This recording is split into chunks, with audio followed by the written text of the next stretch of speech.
Good morning, good afternoon, and good night, and welcome to the Amateur Otaku Podcast. How is everybody doing out there? I am Brandon Alvarado, the Scarlet Fan here. How is everybody? I'm always, of course, accompanied by the one, the only Isak Wolf. What is up, man? Hello!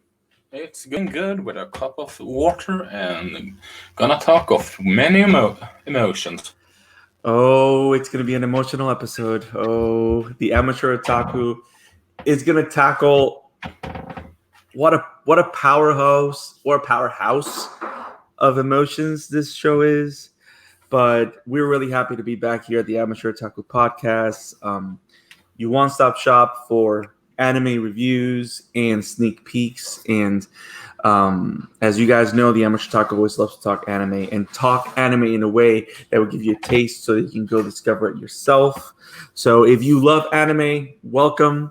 And if you've never seen anime before or have heard of this show or any of animes that we've talked about and want to try it and want to know what it's about, here it is. That's what we do here. We're going to break it down for you, tell you what the show is all about, and maybe give tickle your curiosity so you go check it out yourself. Don't forget to like, share, and subscribe to our YouTube channel, to follow us on Twitter at Amateur Otaku Pod. If you like what we're doing, share with your friends. But more importantly, if you're on YouTube, make sure you hit that bell for notifications so that every time a live stream is going to go live and every time a new episode goes live, you do not miss it.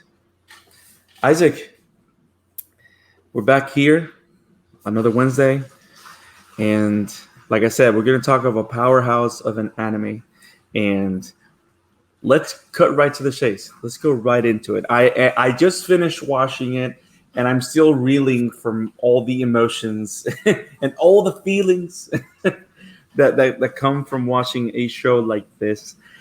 I would even say I think it's like the first real slice of life anime that I think we've covered, right? Yeah, I mean the closest ones are the Weathering with You, but that's more of a romance movie. Yeah, but we actually have not done Weathering with You, I think. We did Your Name. Yeah, Your Name. Yeah, well, Brain freeze. Same creator, so it's not that bad. It's not bad. So Anohana, the flower we saw that day, is a slice of life anime that was produced by Aniplex, produced by A1 Pictures, licensed by Aniplex. That's why I know that Aniplex is involved. Licensed by Aniplex for the United States, and it's right now distributed by Netflix. Like anybody that has Netflix around the world can watch Anohana, the flower we saw that day. This series is the 2011 series of that name. There is a movie version of this story that came out in 2013, though most fans of the slice of life genre say that because of the time that you spend with these characters, the series, of course, is the superior version, and that's the one that we're going to be covering in this pod. So, Isak, I'm thinking before we jump into it, I give a brief synopsis of what this show is about, and then we start with your thoughts about it. Sounds good? Yeah. Awesome. Go for it, man. I'm sorry? Go for it, man. Oh, for some reason you sounded like my Jamaican coworker. Oh, sorry, that was not my intent. No, that's totally fine. It's just fun. Okay, so Anohana, the flower we saw that day, follows a group of friends that now in high school are still reeling from the death of one of their childhood friends from when they were kids. Their day by day has been changed or traumatized or marked from that traumatic event. And it's how the appearance of a certain spirit helps them become friends again. But of course, it's through the process of grieving, acceptance of loss, forgiveness, and finding strength to move on. And it is what an examination. I wouldn't even say examination because it's not an intelligent exercise, but it's mostly a glimpse as a way to deal with loss. And I think it's displayed in a very real manner with these high school teenagers that we see, the characters that we see in the show. And I don't know. I think like any great slice of life anime, you really appreciate how real the moments, how real the scenes feel, because it is a drama, and I think that's what we get in this awesome show. What do you think? I mean, how should I put it? The easiest way to explain Anohana is arguably making connection with it, actually. But instead of joining forces to defeat an evil clown, they are reconnecting with each other to help child of the friends that died to move forward. Because if in this series, they sort of grew away from each other of uh, uh, because of the friend's death, and what brings them in the childhood friend. So that's why I sort of like in it, they decide to move on after they think they defeat the clown. But then when they notice that he is back, they join forces again. You get what I'm saying? Dude, this is the second episode that you have brought these analogies to understand the show that we're covering, that you're blowing my mind. I would have never thought that this was similar, the same structure as it. But you are 100% right. And who knows if at some point that was a framework that they looked at, because the idea of a an event that happened to a group of children, and that these children have been traumatized, marked by this event. It's something that is a powerful storytelling device. Yeah, it is. Why are you laughing? Check the chat. Oh no, I saw. Hi, Mario. The fanboy said hi and left us some very interesting comments. But I digress. So, but yes, as a storyteller, you know, we both know that without an event that causes change, without an event that pushes characters in a certain direction, there's no development. So having this childhood trauma make all these characters stuck in time in a certain way, even though years have gone by, as a storytelling device that drives the narrative. I like how it works very well on this show. But let's talk a little bit about the show itself, right? It's a great analogy because we do start with the kids growing up, right? And when I say growing up, we don't mean they're adults. They're not adults. They're high school teenagers. But they've all gone their separate ways. They're no longer this close knit circle of friends.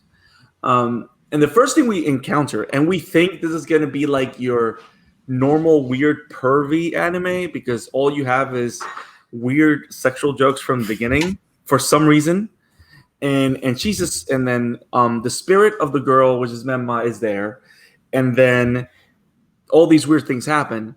But when you kind of figure out that she's a spirit, and then you figure out that she was part of this circle of friends, and that the main character, Jintan, was like the ringleader of these circle of friends, but he's now a shut-in. And then this other girl, Naruko or Onaro is trying to be the popular girl and leave those circle of friends behind. Like everybody's pushing to their own direction because this event broke the teams. Like, and it's because one of the main members of this group of friends died, which is, and it's funny, we never find out how she died. We don't find out how or why she died. We just know that she died because of an accident. We know that something happened to her. And I like how she is the MacGuffin, but the main story is the group of friends. The center of the story is this group of friends and how they deal with grief. And how they deal with grief very differently, very real. And in somewhat shape or form, I like how through the different characters you see how different people deal with grief, because not everybody deals with grief the same way. Am I making a point that makes sense? Yeah, know exactly what you mean. Mm-hmm. And I think that the characters are diverse enough that and the episodes are enough, because this is a short season. It's 11 episodes. So one could say it's very concise, but I think it's one of those stories that doesn't bother to overpack the episodes. It doesn't linger on anything because there's no filler. There's nothing that's there that shouldn't be there. But it actually showcases every single character in different ways, and their process in very different ways, and their trauma in very different ways. And like every character has particular character moments with different characters, different pairings, and it's a very beautiful, well done, well written drama. I mean, A1 Pictures is one of the better anime studios out there that's been doing this for years. I mean, A1 Pictures does Sword Art. I know how you feel about it. It's not the same creator, but I'm saying the same studio. I don't blame that studio, considering it's based on. I'm blaming quote unquote the mangaka more than A1 Picture on that one. I mean, A1 Pictures is one of the better studios out there. I mean, they do Fairy Tail. They did Fairy Tail. I'm sorry. They did Blue Exorcist. They do Sword Art. There's so many. I'm looking at their catalog. Aldino Zero, Your Lie in April, Seven Deadly Sins. Like they're one of the biggest anime studios out there. But you know what's funny? I have a bit of trivia. So you know that the kids call themselves the Super Peace Busters, right? Yeah. When their kids are playing, they give themselves this like name of this group that is set to protect the peace of the world, right? Yeah. Did you know that this anime series was developed by a collection of artists that they call themselves the Super Peace Busters? No, I did not know that, but And that makes it even more personal, so to speak. Yep. Director Tatsuyuki Nagai, screenwriter Mario Kaida, and character designer Masayoshi Tanaka. These group of artists are the ones that got together and developed the story for this anime and worked with this anime with A1 Pictures. This begs the question if this is sort of like based on a true story, if you know what I mean.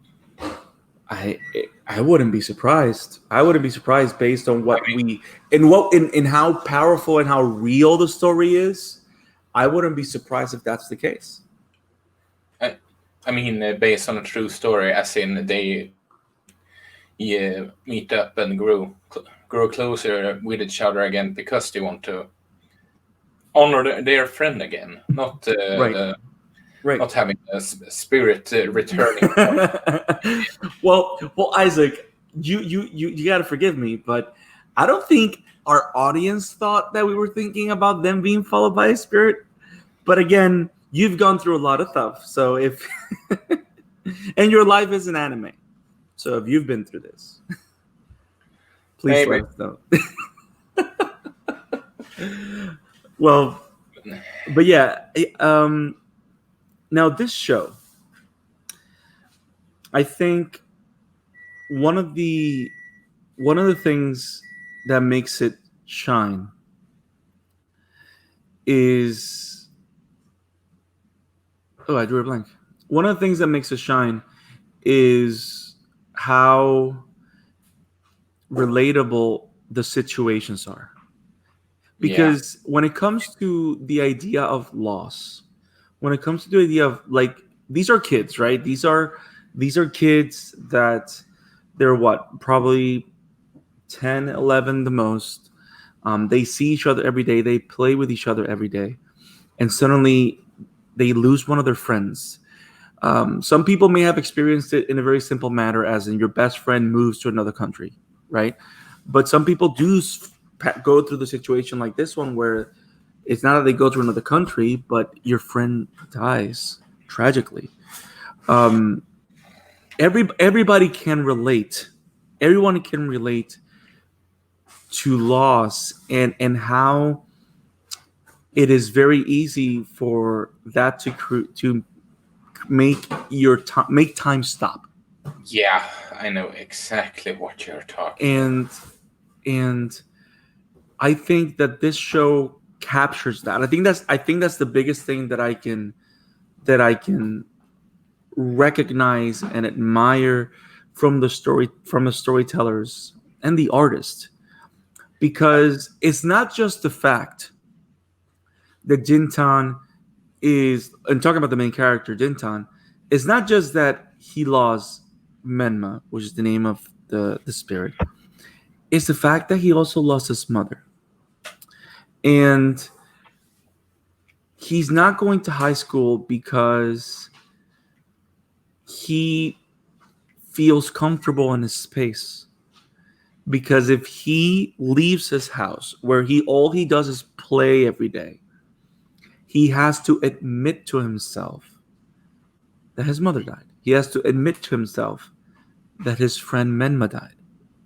He has to admit himself that he was mean the last time. You know what I mean? Like all those little things. And the show captures that very clearly. And even though you have and also it's not just the idea of him being stuck, or people that go through grief are stuck, because you mostly see that with Jintan, you see that with Menma's mom. I'm trying to avoid as much spoilers as possible. But then you have the other side of the equation, where you have people that are actually trying to move on, but certain things happen that reveal all these unresolved feelings and emotions. Does that make sense? Yeah, Because I mean, sometimes, go ahead. I can be. I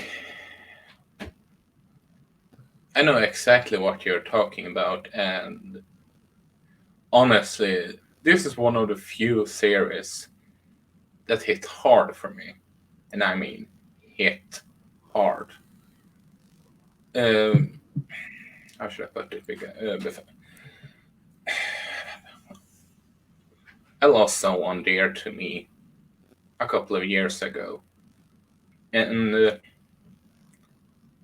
there is constant, and I fled. I run away from my problems, and I, to some extent, have yet to digest the whole problem. But when I saw, main characters, I could see myself in them, because their way of handling the grief is very real. And for those that think, I mean, it's like you said, you have we all have lost our friends, and we all act differently about it. Yeah. Isaac, we talked a lot about a lot of stuff off air, but I want to say thank you for being brave and talking about how this show impacted you. And not that we're trying to say that this anime or show is life changing, because that's not what we're trying to do, but when art is done with care, it is something that impacts us deeply, you know? And I think because this particular show was handled with care, and I think the biggest thing is there are a lot of wrong ways to handle the idea of grief, but this show did it right. Would you agree with that? Yeah. And what I mean by doing it right is that it treated grief for exactly what it is. It is dirty, it is hurtful, it is impactful, it is life altering. Like, it's all those things bundled into one. Um and and even though they show griefs in the worst of its stages, they also give you glimpses towards the other side of the grieving process, which is when you start putting step forwards towards healing. Does that make sense? I know exactly what you're talking about. And I think that is the biggest triumph of this, because, like I said, the biggest thing they do is handle the topic of loss, but they handle it in all of its in all of its stages, but also they give you a conclusion where at the end you're not just conflicted, but you're also are able to breathe with the characters, which is the hardest thing to do, especially when you can relate emotionally to everything that's going on with them, you know? Yeah. So kudos to the Super Peace Busters. Kudos to these characters. Kudos to these creators and to the studio, because it is a great achievement. And that is why this is a show that, if you like to enjoy art, like to enjoy a show that's going to toggle your heartstrings, that is going to make you experience these emotions, this is a show for you. You know, some people like a good drama just to cry. Some people want to see a good story that feels real. And yes, we're talking about a spirit that appears and talks to a kid and all that. Yes. But that's the beauty about anime and most of their grounded stories. And yes, I'm talking about a spirit, and yes, I'm saying grounded at the same time.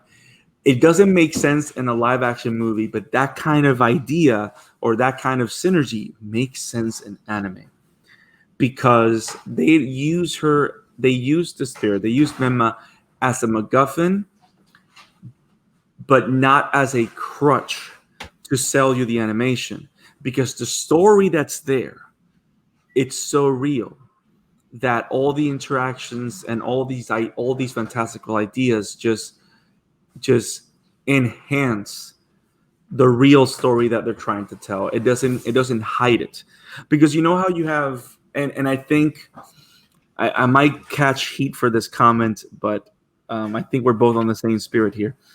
That's one of the things that a lot of times, for me, conflicts me with Zack Snyder, because even though it's not a Zack Snyder podcast, I know, is that a lot of his movies try to say something very specific, but a lot of what he does and adds in terms of flair distract you from what he's really trying to say. Does that make sense? sometimes I'm wondering if he should be a producer instead of a director, and I say that as a fan of his work. Right. Because a lot of times, yes, he has probably a story he wants to tell, or a story beat, or an idea that he's trying to sink and bring home. But there's so much visual candy or effects or certain moments and acts that occur that kind of make your attention drift away from what he really wants to say, or at least what we assume is his real intention. This show doesn't do that. Everything you see, even the fantastical elements of it, are all to favor the story, to favor the struggle, to give you insight into the relationship of these characters. And it's never done in a cheap way. Like everything feels organic. Everything feels relatable and natural. And when you watch a show like this, which is from the anime genre that's called slice of life, what it means slice of life, it means that a slice of life anime tries to capture literally a slice of life, and it's a genre that attempts to tell a cohesive drama within a very, very, very, very real life setting, as closest to real life as possible. And I love how this show manages to do that, even with a boy talking to a spirit. But like, how should I put this? There were days where I just talked to a picture of said person, just to try to go through it. Heck, I was to give you an example on how it affected me. I didn't say anything to my family for about a couple of years before I just completely broke. So yeah, I'm absolutely with you when you say that it's relatable, so to speak. Mm-hmm. It's funny. I'm sorry. Go ahead. I can even go so far to say that I downright cried in the last episode. Actually, you're not alone, buddy. I cried a lot in the last episode too, and I love how you cry, not because of the bombshells that are dropped at the end, because it's not about, and that's the thing. Every time you get some kind of revelation, right? Because of course, like any drama, there has to be a twist. There has to be something that keeps you interested and engaged, right? Everything feels that it's building from everything that's happened before. Nothing feels like it's coming out of nowhere. Like everything feels like, how there's a twist that occurs and you go like, where did this come from? And you really don't enjoy it and it takes you out of the feeling, right? Yeah. These twists, these revelations, or these moments of enlightenment, let's put it that way, feel like the natural progression of where the story needs to go. Does that make sense? Yeah, and I absolutely agree. And that's why I wouldn't be surprised if many people that end up watching this show will say the same of us. By the end of the last episode, I was crying. You know what I mean? Like the tears that are coming down your eyes is because you've been with these characters for these 10 episodes or for these 11 episodes. And I love how it closes. And I think one of the most real moments, right? And this is without wanting to spoil too much, is one of the hardest things when a traumatic moment occurs that breaks a group apart is you really don't know, especially when something is that traumatic, like the loss of a friend. You don't know if there's a way to bring this group back together. You don't think it's possible, right? And then when you get to that final episode and you have a moment that occurs that you see that whatever was broken clicks. You know what I mean? Yeah. Like suddenly something rekindled. It feels magical. And this is a show that earns that. It earns all those moments, all the moments of clarity, all those moments of laughter. It earns every emotion that you feel. It earns it from the viewer. And I think that's why I love this show. That's why I like it, because everything you feel, it earns from you, because it does give you everything you need to go in this journey. I think it's so funny that pretty much everything, if not everything, I recommend, you end up loving. And everything I've recommended, you've been. I think not everything. Well, it's part of it. Well, hopefully that will change with Megalobox, but that's a different story. That's a story for a different day. But yeah, Isak, I gotta say again, thank you for sharing, even if it's a glimpse of your experience with grief, with loss, and for sharing it with us, and in a way of, sharing that with us, period, and legitimizing how this work of art worked, how honest it is. You know what I mean? Yeah. Like, I think the best thing is, even you can take everything that I've said in these 30 minutes and remove it from the podcast. I think that your testimony and your openness with your own experience legitimizes the narrative of this series. And I think that's very powerful.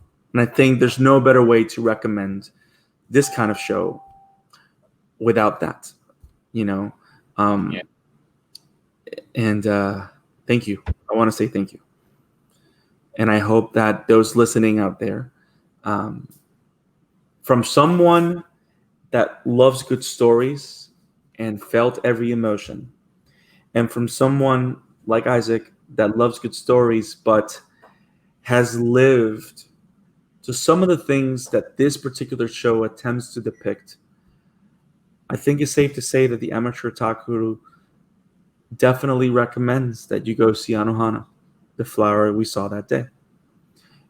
If you love emotional stories that are honest, and you love stories about friendship, about restoration, about families, and about moving on, this is one of the best stories I've ever seen. And it just so happens to be a fantastic anime. Isak? Yeah. I think that's all I got. Okay. Is there anything else you want to add, my brother? It's refreshing to see.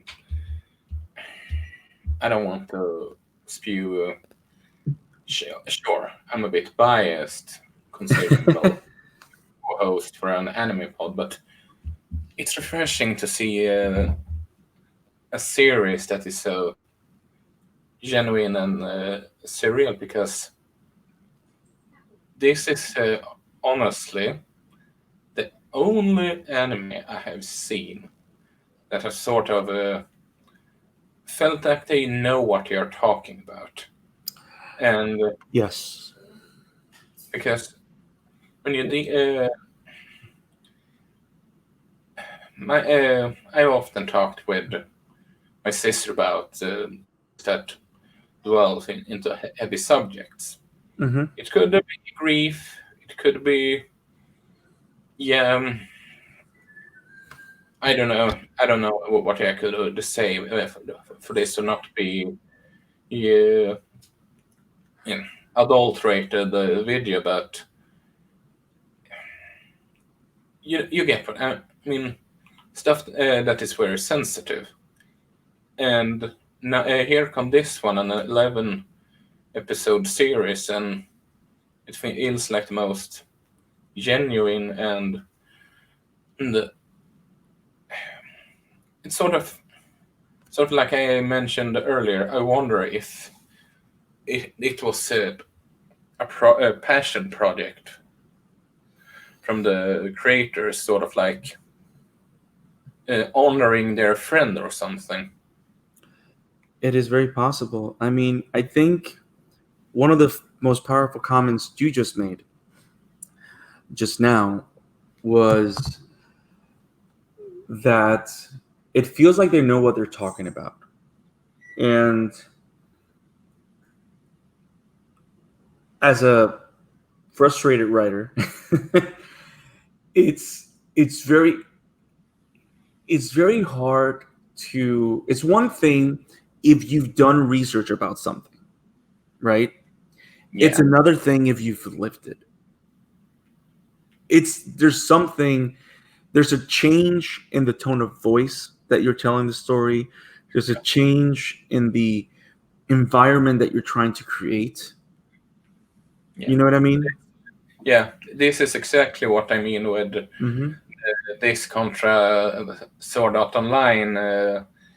The one, the episode that I swear like a sailor, because Yes. this feels like they know what they're talking about. The other one, well, go listen to that episode. Just fair warning, it's foul language galore. I don't disagree with you. I think this one does definitely a better job at talking about these themes, and this kind of trauma. I was gonna say something. It just slipped my mind. Um, okay, you were talking about the show being honest, and we were talking about how the person that wrote this knows what they're talking about. And I remember something very particular.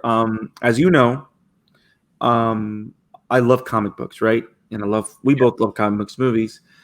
But you know that I think I've told you many times that I'm a huge fan of the Watchmen TV series. Yeah, Right? I haven't seen it, so I know. please I won't spoil. I won't spoil. So, as I don't know if you've read, but one of the big themes throughout is the idea of racism in America, right? It's one of the big themes throughout the show.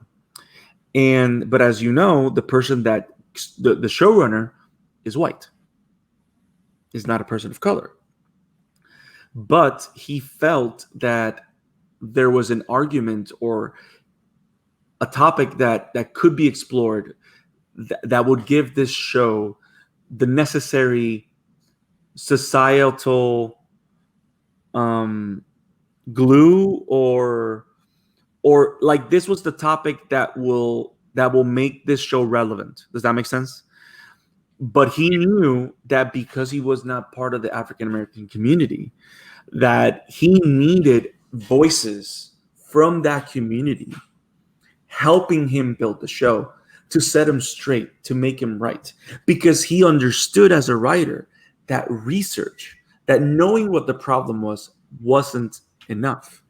So he made sure that he had African American artists working with him side by side, Black artists, writers, like people in his staff that will point him in the right direction, that will help him shepherd this idea. And it goes, like, the reception of the Watchmen show goes to show how far understanding that difference, that, like you said, Sword Art kind of missed the point in certain aspects, but this show got right. Anohana got right, because either they've been through it, the authors, the creators have been through this loss or have been through this experience, or they at least did the research the right way, got in touch with the right people, And I think it resembles that they wrote it with a certain humility. I think that's the right word.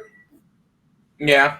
Like they didn't believe they knew everything, and you can tell that there was this openness and sincerity to that voice, which is, I think we've said enough to say that we like the show, but I just figured that that idea of the writing aspect was very interesting, and I think it's another point that is in favor of the show.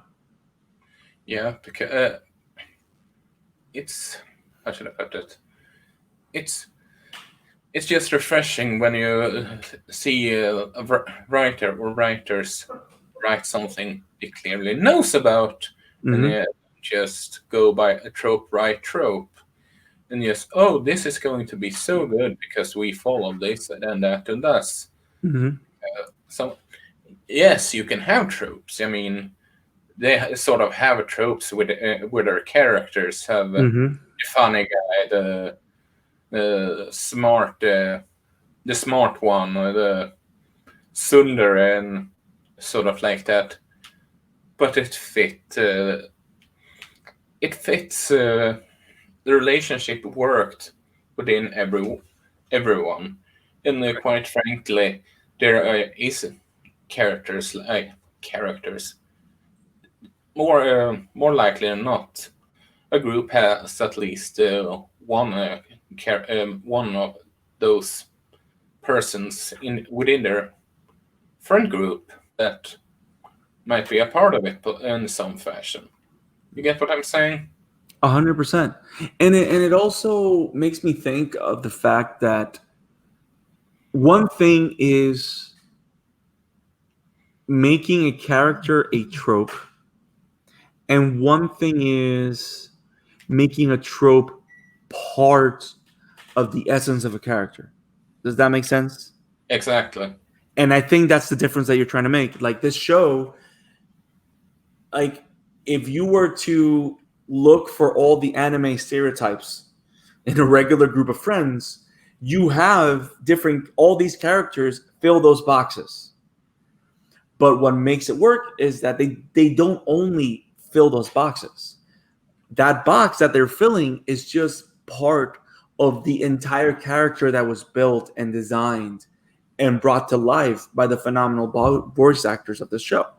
And I think it's safe to say that both the original Japanese version and the English dub of this show is fantastic. Agreed. It is so good. It is so good. I think, especially the English dub, reminds me of Ghibli in terms of the care and the synchronicity that you have with the animation. Because I'm telling you, a lot of times I love watching anime subbed because I like listening to the original voice actors. And again, we're not going to start that sub dub debate because both me and Isaac both watch the different versions all the time. I think that's one of those anime or otaku arguments that's just moot. You know, there's Sure, I sometimes prefer it dubbed, sometimes prefer it subbed, but it all right. it has to be subbed, it has to be dubbed. Ugh.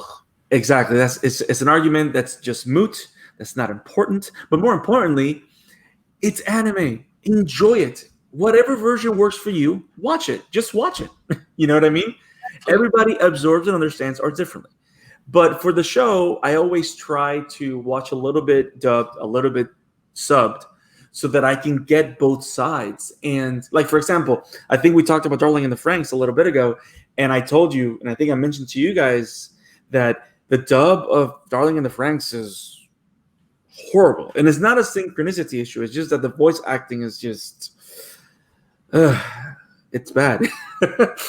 Or the voices they chose were just not, they didn't fit well. Because one of the magic thing, or one of the hard things when you're doing a dub is that you want to try and capture.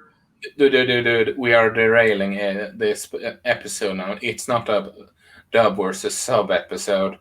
Yes, but I just want to make the point that It reminds me of Studio Ghibli movies. And those that know that about Studio Ghibli is that a lot of the movies, when they made them their way to America, Disney handled all the dubs or most of them. And you can tell because all the dubs are handled with so much care. And you can even think that it could have it's not, it wasn't originally in English, but the difference is minimum, and it doesn't take you away from the movie or the experience, which is the biggest issue that you face when you have a bad dub, right? Yeah. That it kind of takes you away from experiencing it. So whether I know there's a German dub. I never heard it though. That I didn't. Yeah, I think. Let me double check. I'm gonna double check. I actually have it on my tablet right now.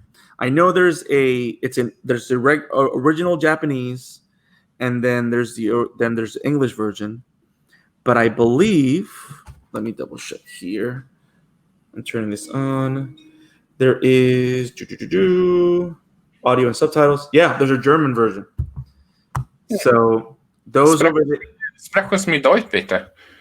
Well, I don't speak German. Whatever Isaac said, I know he's not talking bad about me because he loves me. It was literally, do you talk German? Oh. And there goes my self-esteem. So, but yes, it has I wouldn't be surprised if the German dub is also fantastic. But yeah, there's plenty of different subtitle options. And I think that's one of the biggest advantages of Netflix.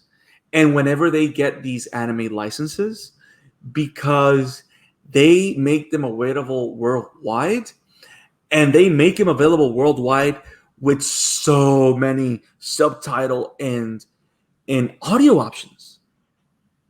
Because even in Funimation, all you get is Japanese and English. That's it. And sometimes there's not even the original Japanese version, which is crazy. Can you believe that in Funimation, you cannot watch Darling in the Franxx in Japanese? I had to go to Hulu to listen it in Japanese. Weird, because I had this sub for my Crunchyroll. Yeah, so it's pretty crazy. We're talking about Darling in the Franxx right now. Yes. Hey, sorry. Anohana, the flower. But at least we're giving our audience information, so they know that there's many different ways of enjoying this show.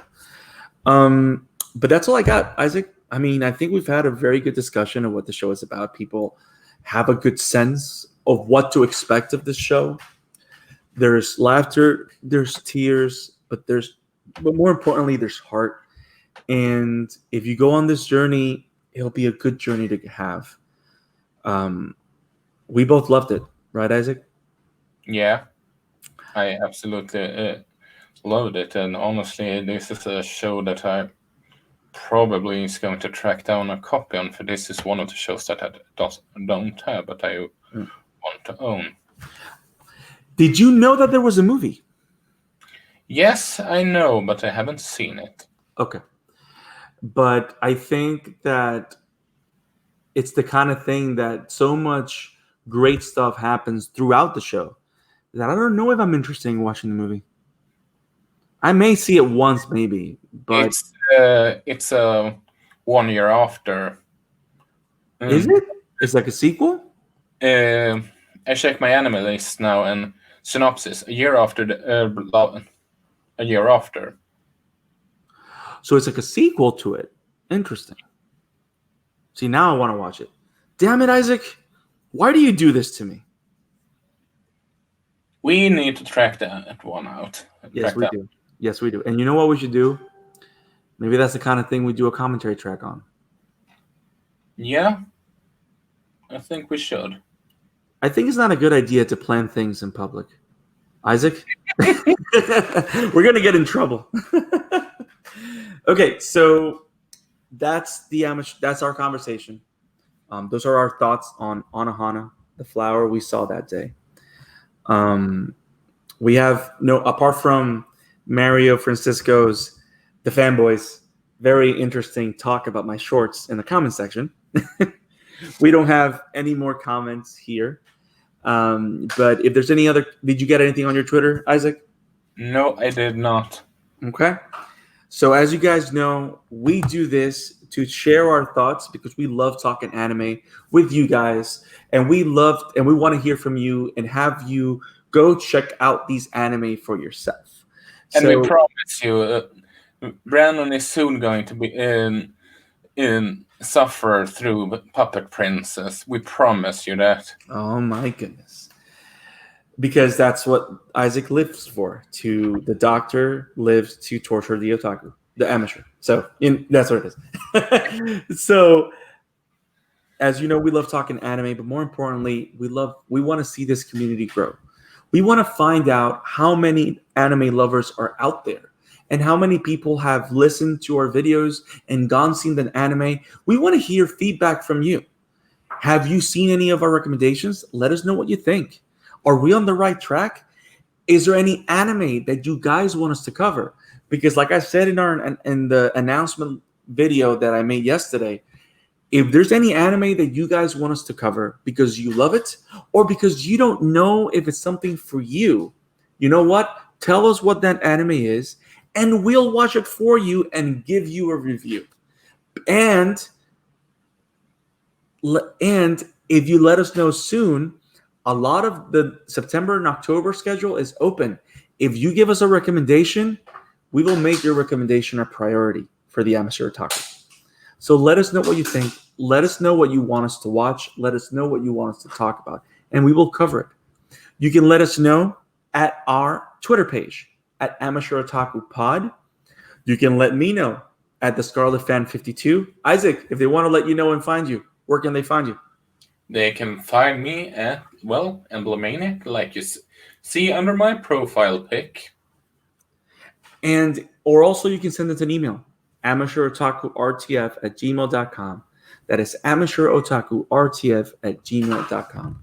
The Amateur Otaku goes live every Wednesday at 7:45 p.m. Yes, today we start a bit later, but we go on every Wednesday at 7:45 p.m. We do the live stream.